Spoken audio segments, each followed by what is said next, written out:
now. Thank you for joining us today for the second session of our Raising a Reader webinars.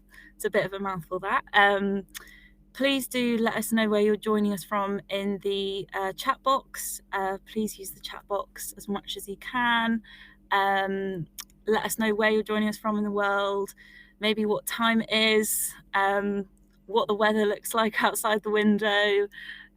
Do let us know. A big thank you to Charlotte Rance for hosting the session today. Some of you might know Charlotte from some of our previous sessions on Snappy Sounds, and Charlotte ran the first session yesterday, which was brilliant and saw some great engagement from everyone, which is fantastic. So looking forward to another good session today. For those of you that don't know Charlotte, Charlotte is an author, teacher, trainer and consultant, and a language learning expert. So she'll be running our sessions this week for Raising a Reader. So the session will run for an hour, and at the end you'll automatically receive your certificate, and then in the next 24 hours we'll send you the slides from the presentation, and then a link to watch it all over again if you like, and you can have the link for future reference then, and share it with your colleagues along with the slides. So yeah, please do use the chat box. I can see everyone saying hello. Hi, Russell from Cape Town. Great. Hi, India, Dominica, Morocco. Fantastic. Brilliant. So yeah, please do use the chat box for any questions you have. There'll be time for questions at the end, and you will receive a certificate automatically at the end of the webinar. But without further ado, I will pass on to Charlotte, and enjoy everybody, and I'll see you in about an hour's time. Thank you.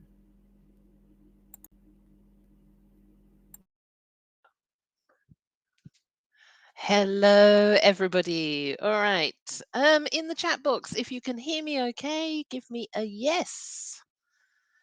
Oh, hello from Tashkent. Hello. Yes, yes, yes, yes, yes. Good, good, good. Oh, someone in Uruguay. Amazing. Costa Rica. Wow. Bet that's much more beautiful view than my view out the window today.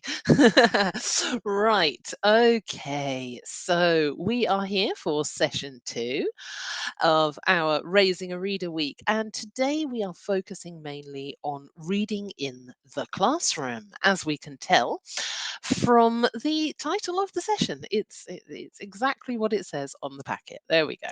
So we're going to get started by trying to establish what it is that reading looks like in your classroom.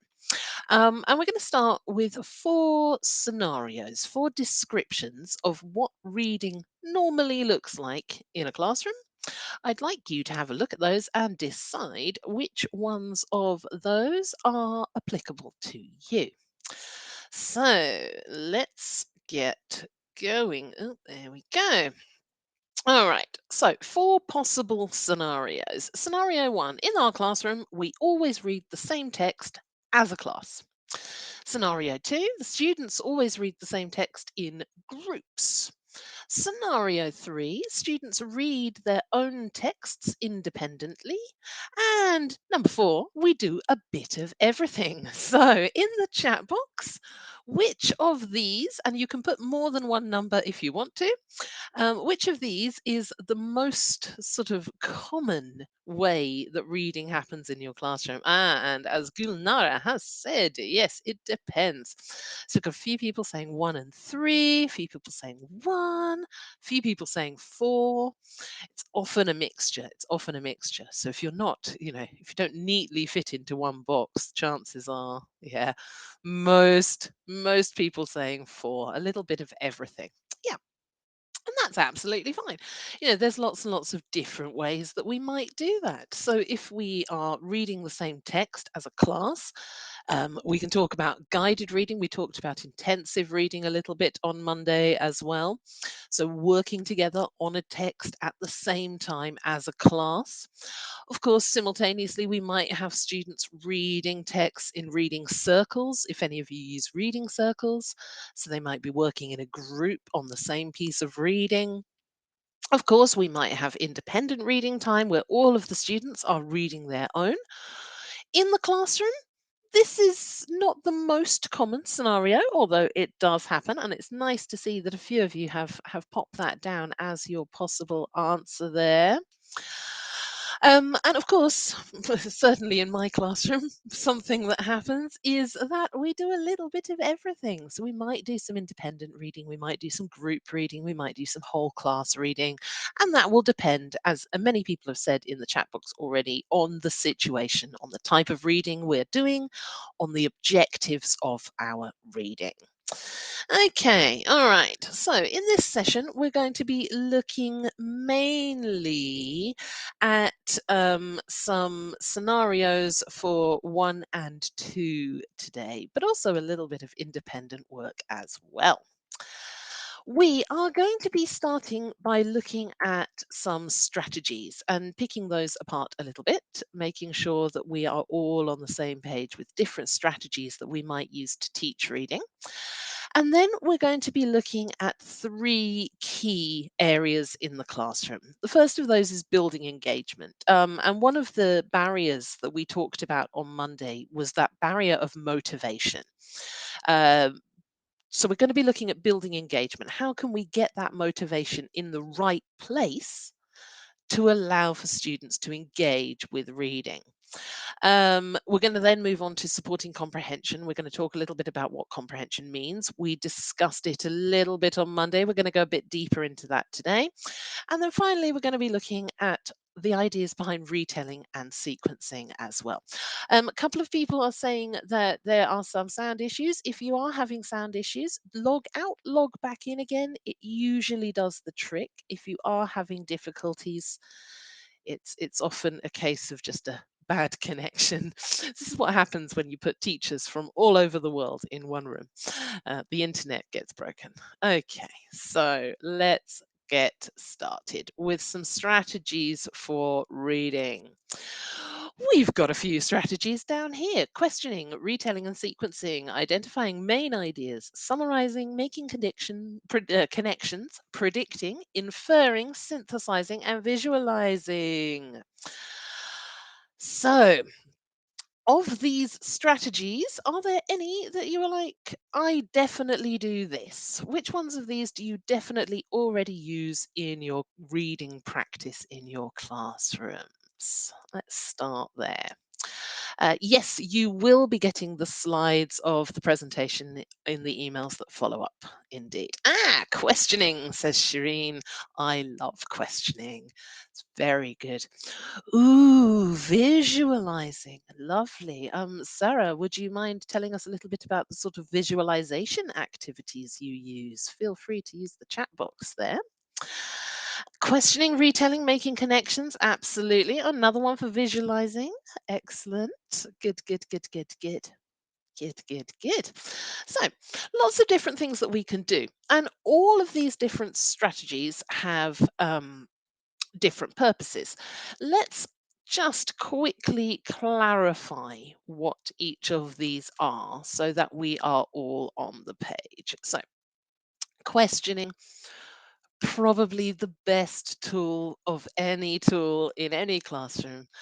Questioning for everything, and questioning is particularly important in terms of reading as well, and checking comprehension. We'll be talking about this. Retelling and sequencing, obviously, using your own words to tell the story, keeping things in order. These are really important skills that we need to practice in the classroom. And they do demonstrate quite a lot of our higher order thinking skills as well, as we will see. Identifying main ideas, of course, summarizing, yep, picking out the main points from the text, saying it in a concise way. Making connections, so linking the text to your own experiences. And I think that this is something that teachers use often automatically without thinking about it, because we know that it's a really beneficial engagement tool. So you'll often find teachers, doing activities that connect what we're reading about back to the experiences of the children in the classroom to make them more manageable. Inferring, someone came up in the chat box to say, what is inferring? So, inferring essentially is reading between the lines, understanding the deeper meaning within the text, understanding what is not being said from what is being said. Um, Synthesizing, of course, bringing together outside knowledge from maybe different subject areas, personal experience, etc., and connecting it together with what's being read in the book. And visualizing, imagining what something is like. So, a couple of visualization activities that I like to use. I like to do a senses visualization where I'll get the children to close their eyes. Maybe I, as the teacher, will read part of the story or will use the audio of the story, and I get them to imagine what they can hear, what they can see, what they could smell in the different situations. And as Josanne says, it enables and encourages creativity. Absolutely. It works so nicely. It's a really nice technique to use. Yeah, and as Sheila says, we need to be applying every strategies at the different levels of reading. Absolutely. And these are all things that we can use in the primary classroom. We often think that, for primary students, it can be a struggle to do some of the higher order thinking skills, the synthesizing, the imagining, um, those inferential type tasks. But they are actually really, really good if we can encourage them in the right way, even in a second language. Children are amazing. And as Josanne says, they turn every activity skill into visualizing. So true. So true. Full of imagination. Mm. So visualizing is seeing an image in your own eyes, whereas predicting is guessing what's going to happen. You may well use visualizing skills as part of your prediction as well. Yeah. So building engagement. As we said on Monday, motivation is one of the biggest barriers that children face when it comes to generating a love of reading. Um, so, of course, as teachers, we have a responsibility to help children to get that engagement going, to really get ready to read, to be as prepared as they possibly can. Now, there's lots of different ways that we can do that, but when it comes down to sort of grouping those together, I think that there are three key areas that we can talk about when it comes to building engagement with reading, getting children ready to read. The first of those, of course, is generating curiosity, interest. Curiosity, especially in the primary classroom, is the teacher's best friend. Children are naturally curious. I'm sure that all of you have heard the question, why? Why 1,000 times.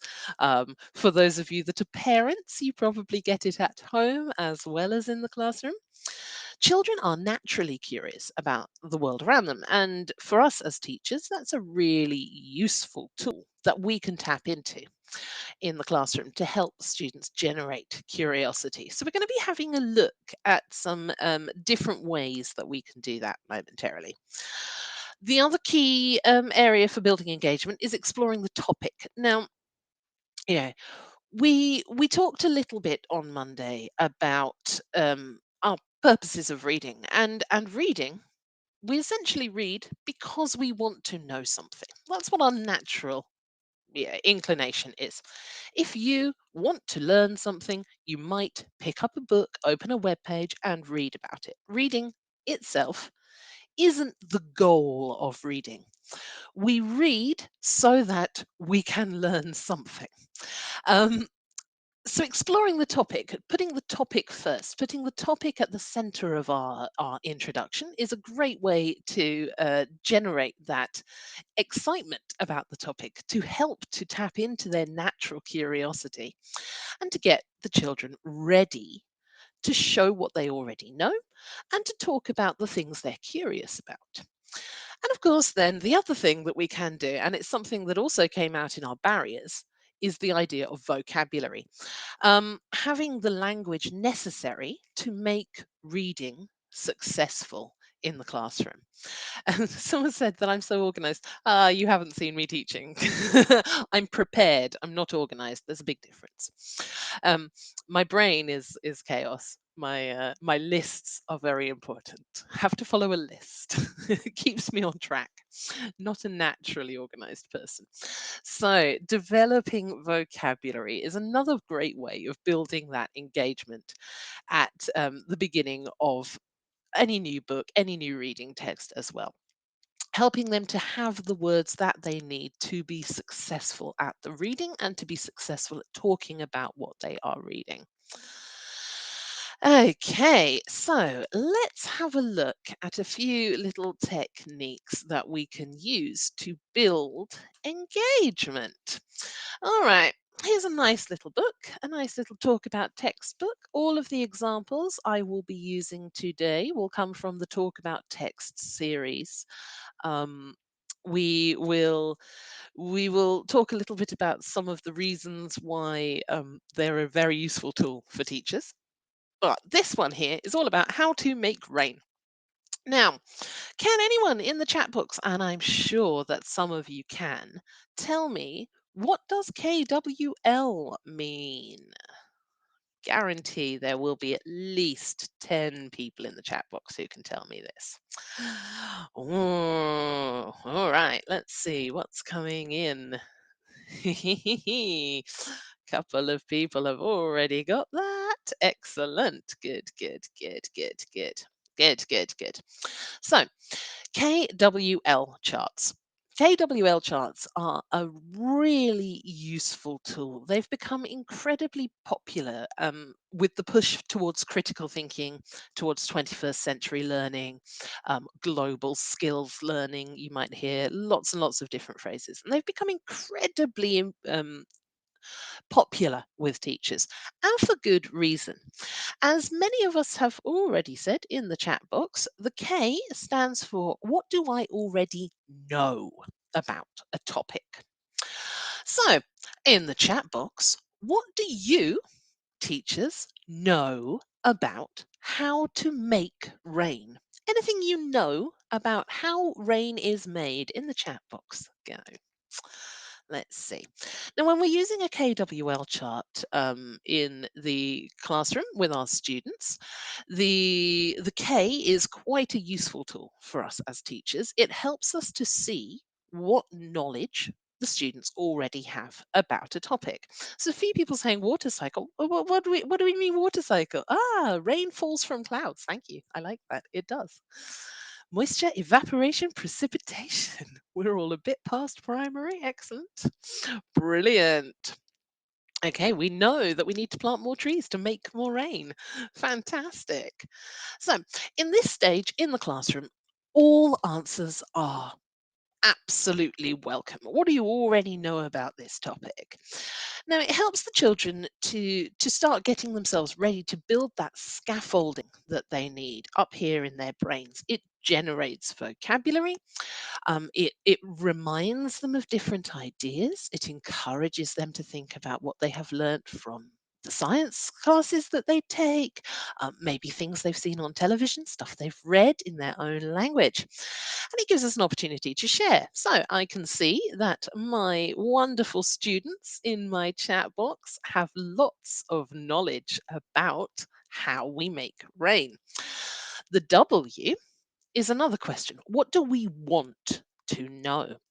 So, what do we want to know? This is our opportunity to ask questions. If you have any questions about how we make rain, and again, in our classrooms, any questions are viable. So, someone's already come in. How do we make more rain? We need more. Well, some parts of the world need more rain, other parts of the world need less rain. Generally, I think more rain is a good thing. For droughts, absolutely. So, a question might be, how can we make more rain? A question might be, why are there droughts? Um, we might have questions about, why are there rainy seasons and non-rainy seasons? In the UK, if you're a teacher here, the question is probably, why does it always rain here? Um, can I play in the rain? That's the question I always ask. I like to play in rain.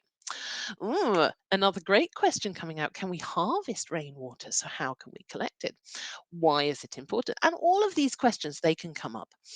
Now, one thing that I often get asked is, in the primary classroom, is it okay if we do these questions in the first language? Do we have to do these questions through English? And of course, the answer to that will depend on where you are teaching, what your school policies are, etc., etc., whether you are teaching in a monolingual group or a multilingual group. Um, all of these questions might come out. If you're in a context where you're working with young learners and you want to do this in the first language, there is absolutely no reason why you shouldn't. It's generating the thinking and generating the ideas and getting the brain ready. Of course, what I would always say is, make sure that you are taking the opportunity to teach and pre-teach that language part. So when they are asking questions in their mother tongue, brilliant, accept the question, but try to translate that into English before progressing to the book as well. You will find, especially with the younger students, that if you relax on the it must be in English, you'll generate more ideas. So if you can, it's sometimes worth being a little bit flexible when you're working with a KWL chart. The L, of course, is the bit that happens at the end of the learning. So if I'm working with a KWL chart to set up my reading, if we're going to read How to Make It Rain, I might introduce my what do you know, what do you want to know, and I'll get that all up on a poster, up on a board, maybe in the notebooks of the children, make a record of what they know and what they want to know before they read. Then we read the book, and finally we come to the L, and the L stands for, what have we learned about this? So at the L stage is the post-reading stage. We come back to, what did we want to know? What did we know at the beginning? What did we think we know? And what did we want to know? Were our ideas that we had at the beginning correct? Were our questions answered? And we can go back and we can figure out, what did we learn by reading the book? How does that add to our existing knowledge? Now, KWL charts, they're often quite, piece of paper, KWL, columns of questions. Remember, they don't have to be. We can do KWL charts in a wonderfully creative way. So, want to know, what have we learned? Let's have a look at how we could do this. So I like to make my KWL charts interactive. In a primary classroom, children need things they can touch, they can manipulate, they can play with. So what I might like to do is do a KWL display on the wall in the classroom. And it works really, really well if you're doing sort of a topic in the class that can be connected, that your reading is connected to. Fantastic. So if I'm doing a KWL chart on how to make rain, I might start and I might put all of my Ks, all of my knowledge, in a cloud at the top of the thing. So we'd have the students writing on post-it notes, popping those in, or writing directly onto little clouds that they can stick onto the board. My want to knows then might be questions in raindrops. So getting raindrop shaped post-it notes, cutting out little raindrop shaped stickers for the children to write their questions on. We can stick all of those visually coming down from the clouds. And then, does anybody want to guess where my L will go? Where might my learned knowledge be at the bottom of this poster? On the earth. And what happens when rain falls to earth? Could be flowers. That's a lovely idea, Mehtap. That's a much nicer idea than mine. I went with a puddle. I went with a puddle. I live in England. Rain goes to puddles. So we might have all of our knowledge that we collect in the bottom in a little puddle. Yes. Or in the sea, on us, in a forest. Absolutely. Lots of different creative ways that you can do. So I think, especially when we're working with young learners, this can be a really engaging way of getting them involved with that KWL experience. Which certainly, if you haven't done it with your children before, and I'm sure for some of you who have, you would agree with me, the first time we ask children to do this type of activity, it can be very challenging. They don't really know what to write about, what to say. So having that additional little bit of creativity can help to support the process and make it more engaging and more entertaining for the students to process through. Now, another wonderful little tool that we can use for building engagement is inquiry jars. I have one, right here. There we are. Let's get it on camera. There's my inquiry jar, one I made earlier. Now, inquiry jars are great. They can be teacher led, they can be student led. So, we're going to do a teacher led one here. I'm going to open my little inquiry jar and I'm going to show you some of the things that I've got in here. Now, the first thing I've got in my inquiry jar is, here we go, some cocoa. Smells so good. Love some hot chocolate. I've also got, I don't know if you can hear that, a little bell. Hey, there we are. It's not a very good bell. I have, one of these. Ever see what this is? What have we got here? In the chat box, it is a. It's not coming up. There we go. Zoom in, please. I don't have a zoom on my computer camera. Hang on, there we go. There we are. Not a mic, not a doorknob. Getting close. It's a light bulb. There we go. Brilliant. And I have got here a piece of volcanic rock. And finally, in here, a nice bit. It's not just a rock, it's a volcano rock. Feels very rough. And I've got a little piece of rosemary. Now, what have I got in here? Any idea what connects these things? I've got a piece of rock that feels very rough. I've got a piece of rosemary that smells very beautiful. Got a bell that makes a dingly sound. There we go. Absolutely. The five senses. Now, my inquiry jar is themed around the five senses. Now, I would use this in the classroom to generate interest in my topic, and then we'd go and read the book. As we can see on the screen, they can be used for guided inquiry, but we can also get students to make their own. So, having inquiry jars really easy to make. You literally need an empty jar. I believe this had some tomato sauce in it once upon a time, and now it is my teaching tool. So we can make these in the classroom. We can get kids to make these at home. If we ever get back online, they're also a great way of creating online interaction as well. And we can collect interesting items that are connected to the topic.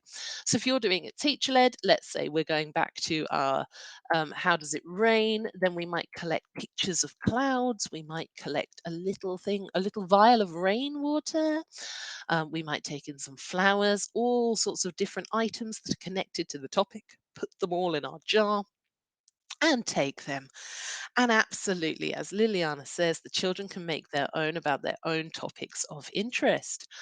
So if we are reading independently, we can get them to make one at home and bring it in. So make an inquiry jar about the topic of the book you are reading.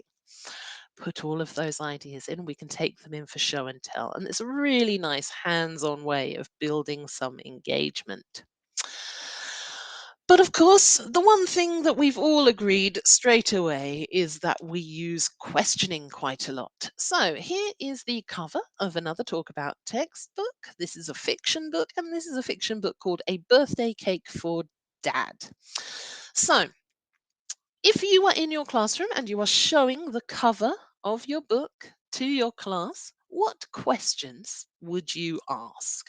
In the chat box, give me one or two questions you might ask your class about this book.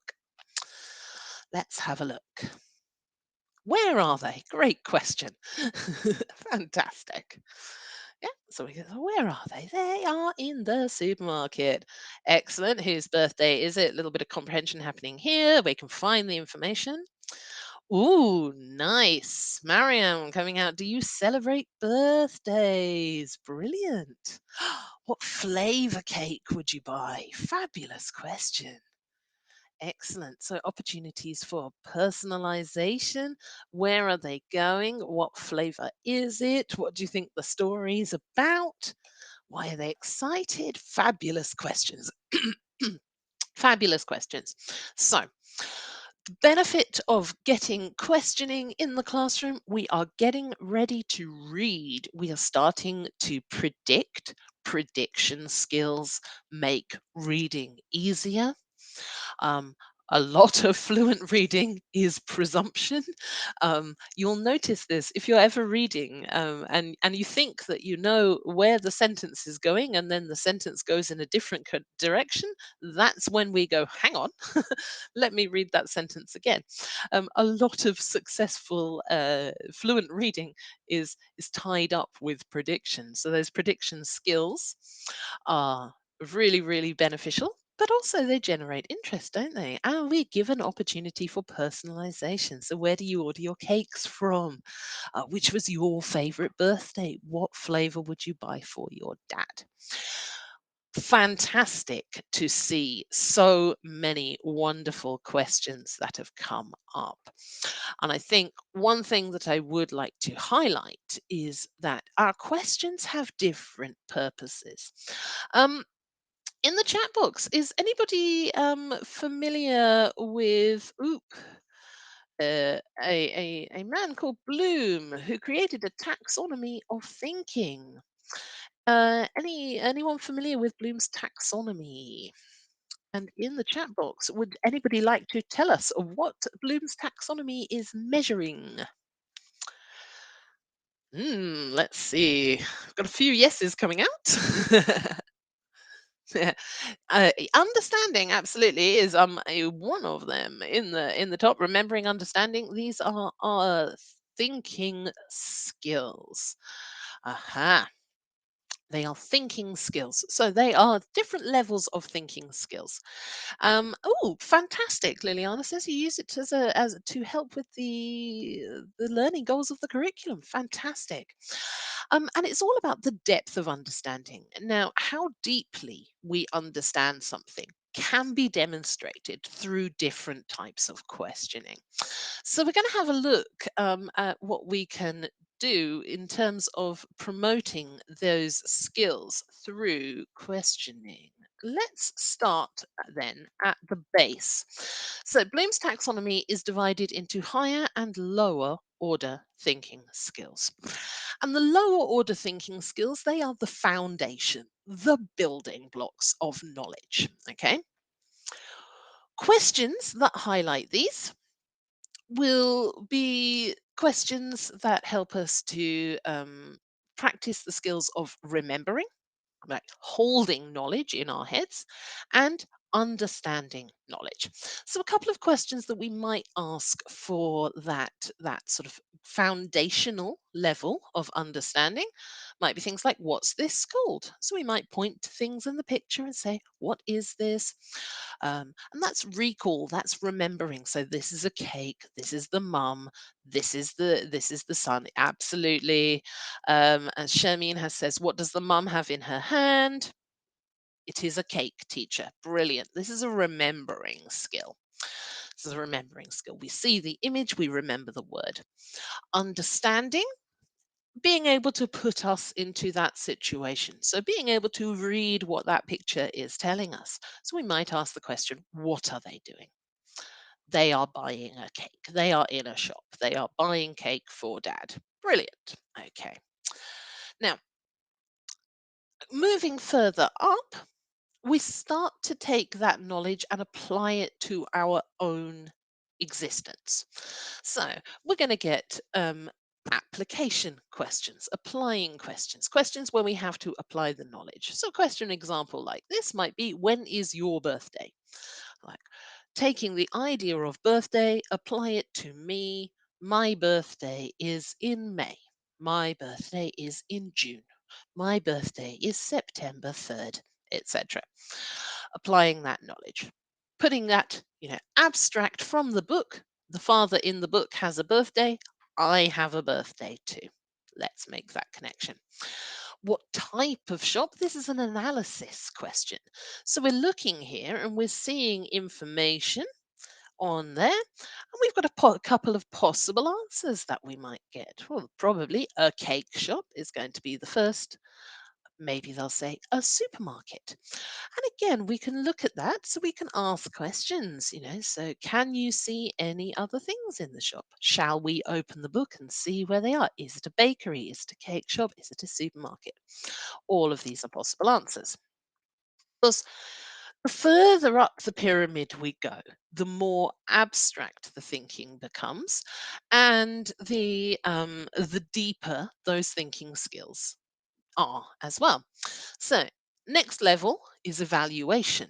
Being able to look at something and measure it. So we can say, how do they feel? Would be an evaluation question. And we can say, I think they are happy. And we might say, why are they so happy? I think they are happy because they are smiling.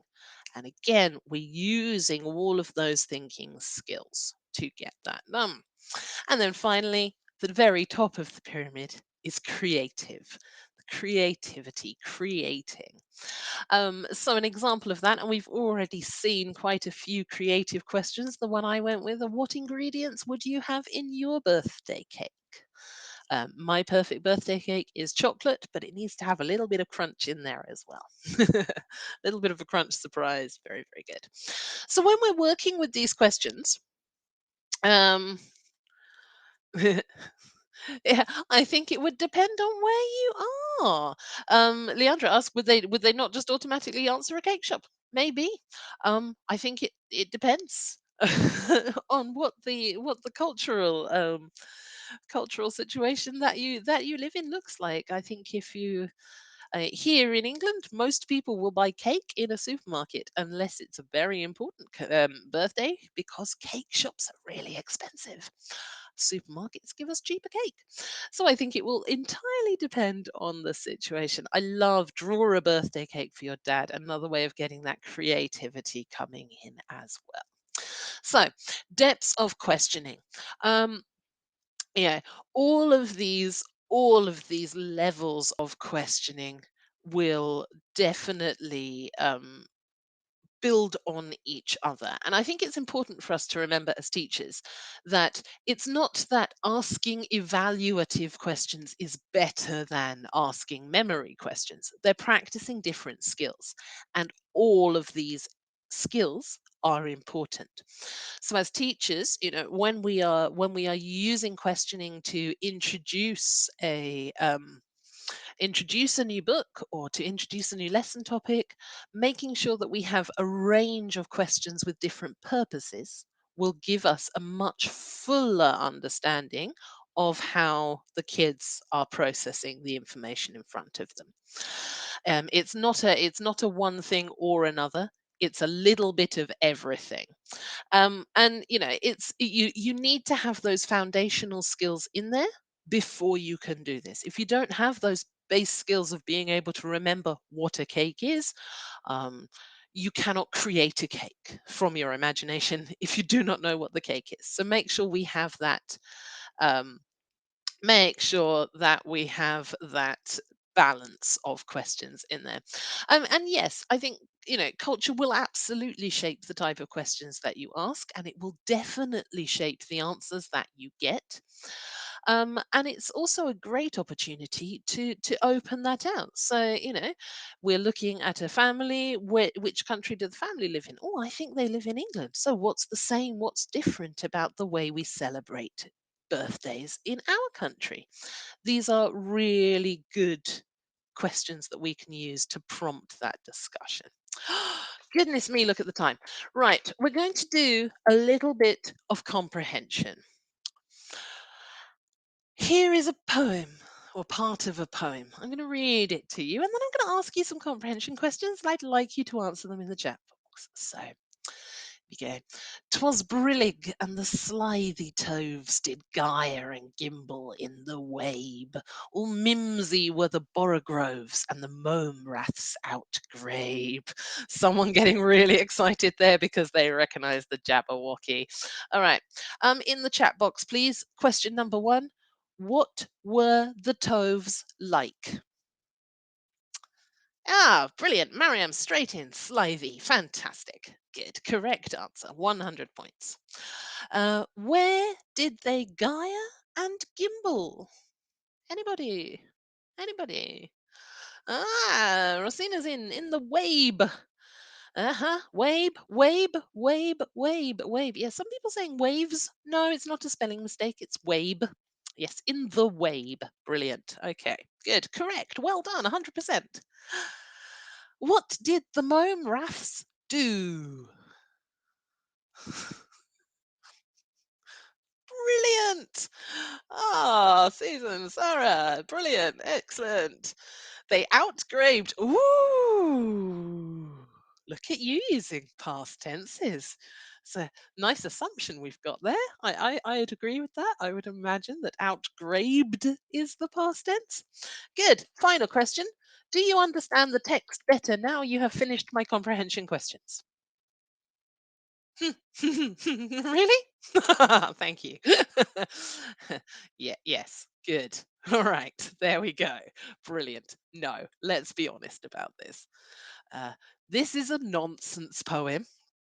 This is a nonsense poem. These words do not have meanings.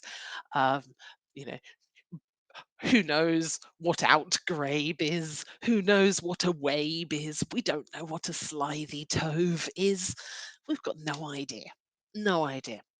You've all answered my questions correctly, but it doesn't mean you understand the text. So let's talk a little bit about comprehension. What does it mean? Um, I I remember vividly being in school, and I must have been about 11 because I was studying French. And I remember realizing how easy my French exam was because all I had to do was find the word in the question that matched the word in the text and write the same thing that the text said. I tricked it. I found a life hack when I was 11. Um, and I think that tells you quite a lot. If the children can spot the life hack, then the life hack is the purpose of the learning is clearly not working. So what does it actually mean? Well, here is another book. This is a book called The Tree House. So let's have a look. I'm going to give you some of the questions from the teacher's version of The Tree House. So, question number 1. What does Carlos have? Anybody? in the chat box. What does Carlos have? Clay. Brilliant. Excellent. Um, what can they use the clay for? What can they use the clay for? Arts and crafts. Brilliant. Where does clay come from? Aha, mud, the ground. Okay, good, good, good. Um, and have you used clay before? What did you use it for? Excellent. So these are to model. Brilliant. Okay, love making clay models. Lovely. All right, making a bowl. Ooh, pottery. Amazing. Susan, did you do the actual spinning and the making pots? Wow, potters. Goodness me. So, these are the questions that are taken from the teacher's book. Now, what do we notice about the difference between the questions here and the questions in our Jabberwocky example? Can anyone tell me?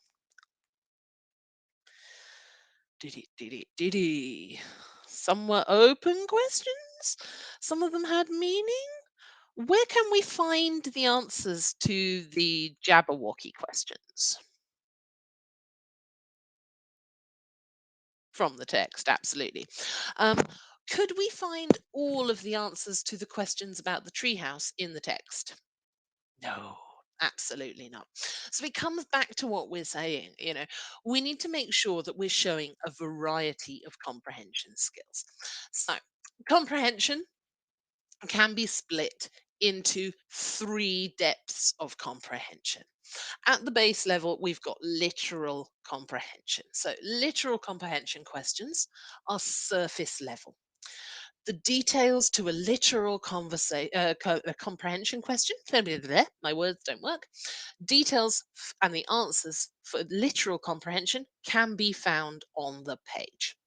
All of our questions for the Jabberwocky were literal comprehension questions. And they are important. We need them in there. We had literal questions. What does Carlos have? What can they use the clay for? Is in there as our text. The next level then is inferential. So we were talking about inferring skills earlier, reading between the lines. So when it comes to inferential comprehension, these are the questions where the reader needs to think and to search for answers. So they're going to need to use clues in the text. They're going to need to use prior knowledge to find that. And of course, then the final level of comprehension is evaluative comprehension. And that's comprehension that goes beyond the text. So we've got surface level, think and search beyond the text. And that involves encouraging children and readers to think about what they think in relation to the text. So, not directly linked to what we are reading on the page, but connected by evaluation. So, our question of where does clay come from? This is an evaluative question.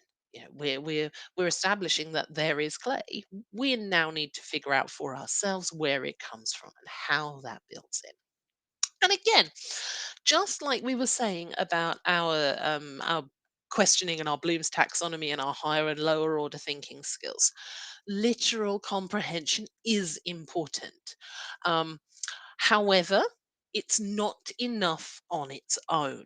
So when we look at these comprehension questions that I have written for the Jabberwocky, it's important to ask these questions. They show us that the children can manage the skill of reading. If I ask, what were the toves like? I can tell that my students can identify an adjective. They've spotted the adjective. They know that an adjective describes a noun. Brilliant. Yeah, you are showing comprehension. But if the comprehension that you show me is all literal, you are showing me that you can read. You are not necessarily showing me that you can understand.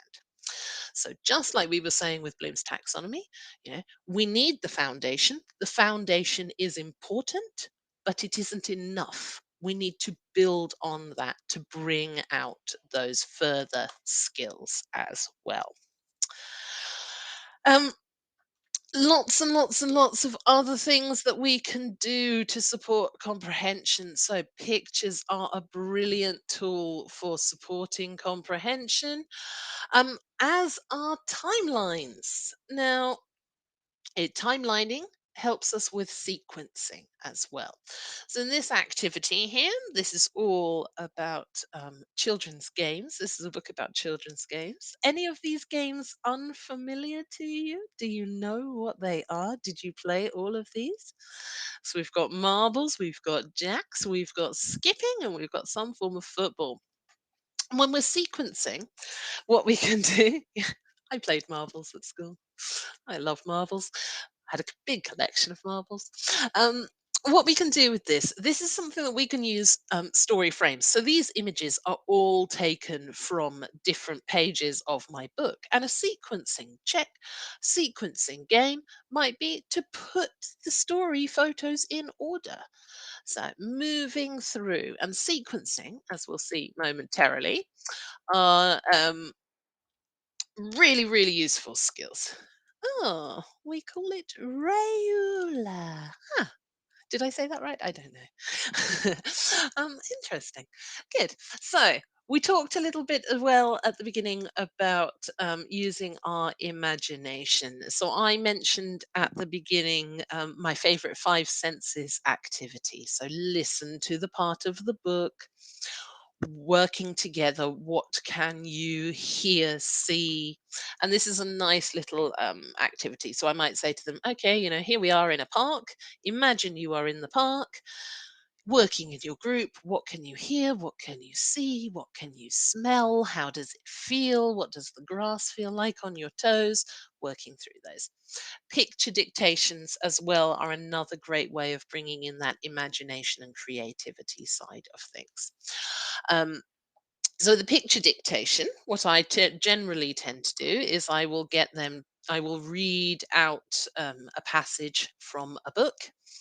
I will ask the students to close their eyes and draw their picture. And then I will get them to compare their picture with everybody else in the class. Did you draw the same thing? Did you imagine the same thing? Um, it's actually a really useful tool for teachers.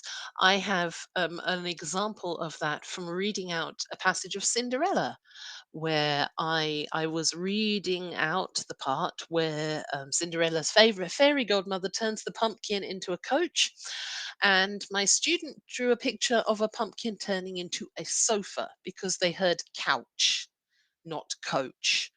Um, so again, that even through those imagination and creativity exercises, we've still got opportunities to check comprehension and to check understanding. Now, retelling and sequencing. We've talked about it a little bit in terms of picture ordering. Talk about texts has a number of worksheets, and I've got a few of those examples here on the screen. So the first one of those is write a sentence or draw a picture telling the main events of the story in order.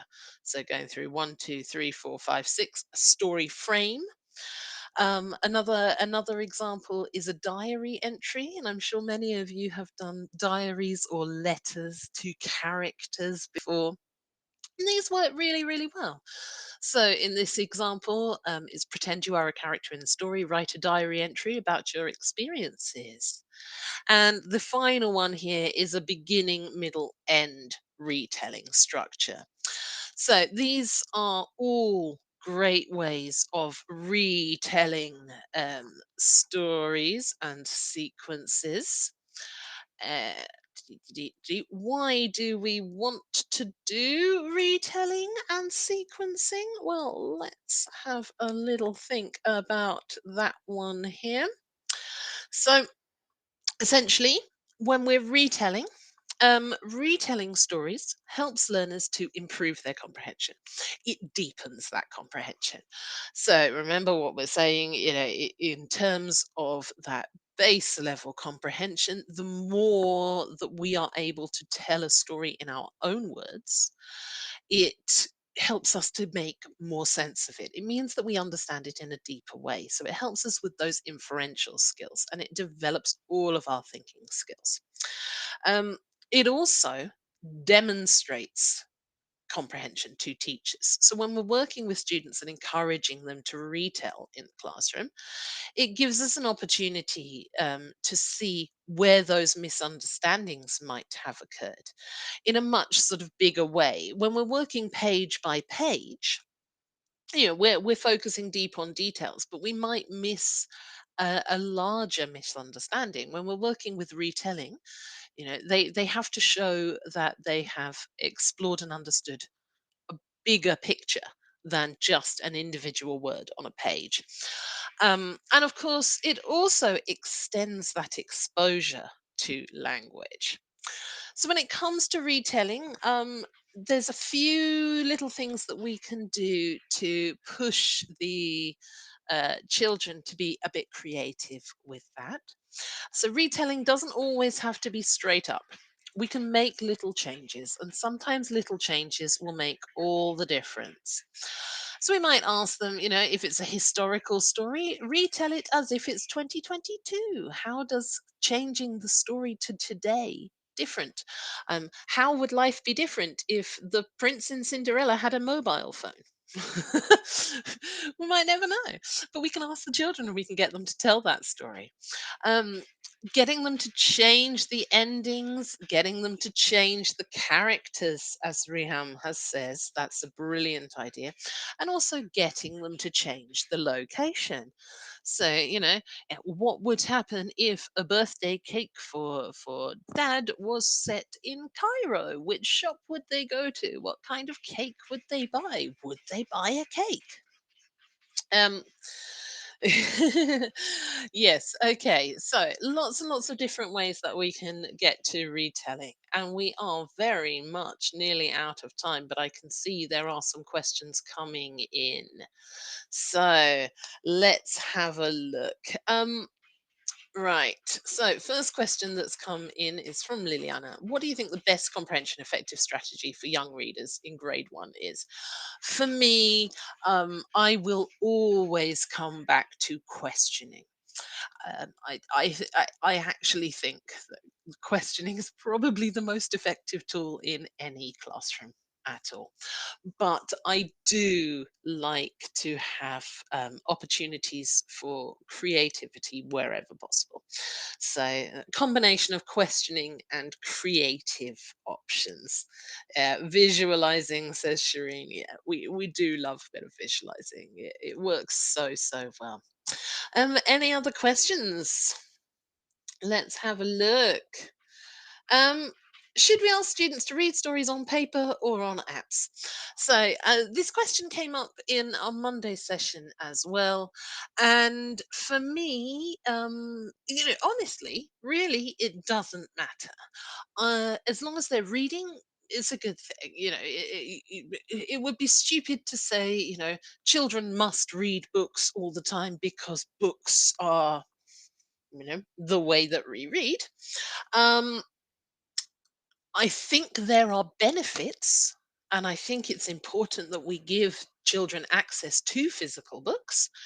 Um, but at the end of the day, I'd rather they were reading than not reading. So if they're reading digitally and that's the best we can get, then brilliant. Um, okay. Okay, so I have some introverts in my class. Is it as effective to let them write only instead of talking about the book? It can be. It absolutely is. I mean, it won't be as effective on developing their speaking skills. It will be more effective at developing their writing skills, but it will be equally effective at showing their understanding and their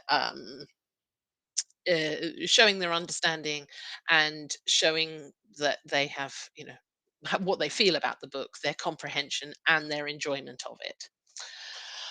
Someone has asked, how do we encourage children to read books and not ebooks?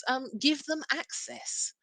I think, especially for children's literature and children's books, in and of themselves, they look engaging. Like I don't know. There are so many beautiful pictures in books, and those illustrations can be a great tool. So one of the things that we can do is just make sure there are books. Put books in front of the children and let them pick them up themselves. And we will be talking about this further in our next two sessions as well. Right. Yeah. Exposure. Show them the books. They need to see the books. Okay. So we have come to our time. Thank you so much, everybody, for your wonderful questions.